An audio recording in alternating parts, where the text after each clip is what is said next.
Untuk soal kedua, apa saja yang diketahui dalam untuk mengetahui siklus perolehan dan pembayaran beban dibayar di muka, itu bisa dilihat di halaman 133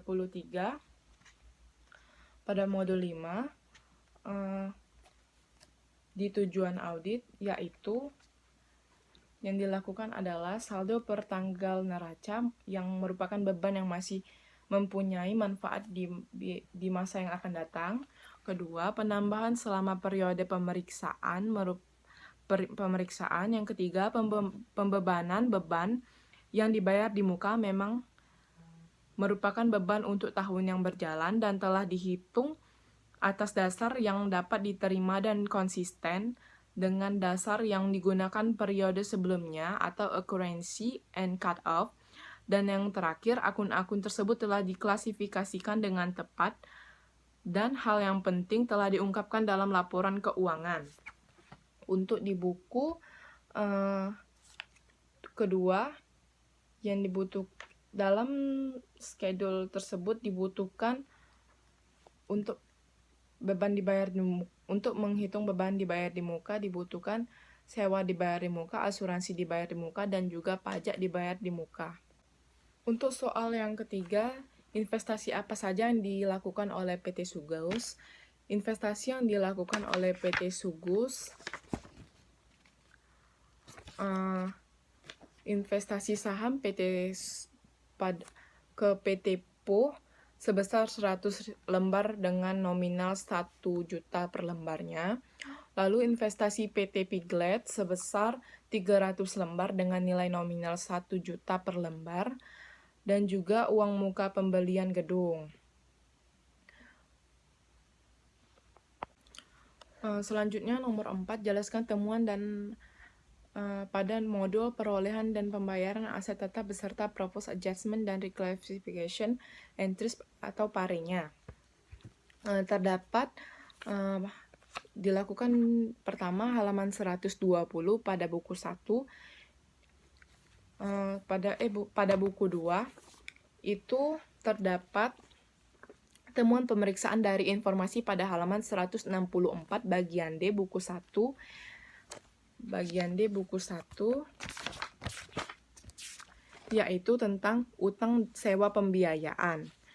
Nah, di soal tersebut mempunyai temuan pemeriksaan yaitu beban muka 3.520.000 pada utang sewa jangka panjang 3.520.000.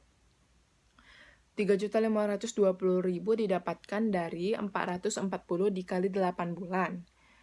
440 itu adalah bunga dan sisa manfaat waktu 8 bulan. Lalu parenya diisi pare untuk utang sewa jangka panjang pada halaman 119. PT Ciptaning per kliennya 20.480.000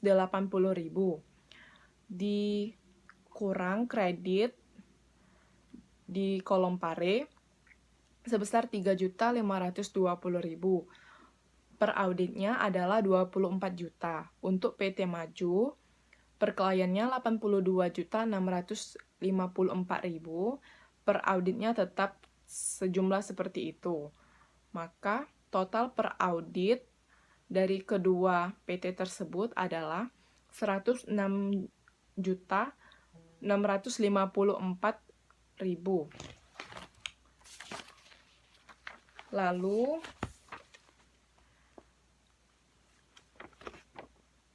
halaman 118 dan 117 disesuaikan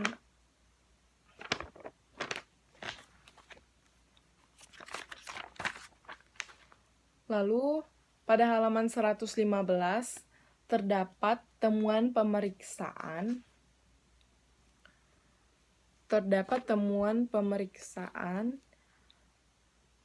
Pada halaman 162 sampai 163 di buku 1. Nah, temuan pemeriksaan tersebut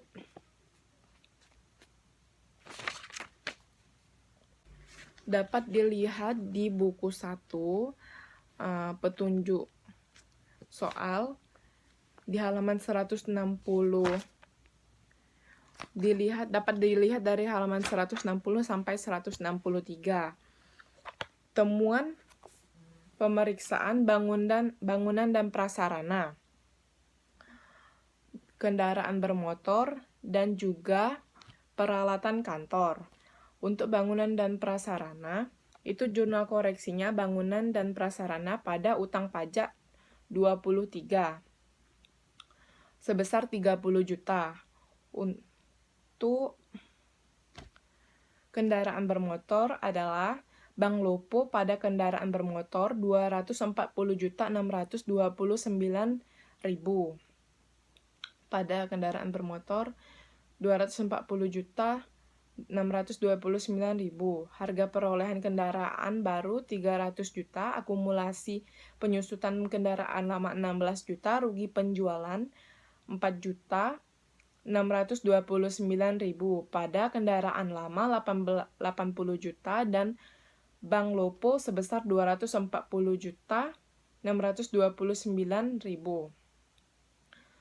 Untuk peralatan kantor yang C, jurnal koreksinya adalah Bank Lopo sebesar 3.500.000. Pada Bank Lopo akumulasi penyusutan peralatan 1.600.000. Pada peralatan kantor sebesar 3 juta dan laba penjualan aset 2.100.000.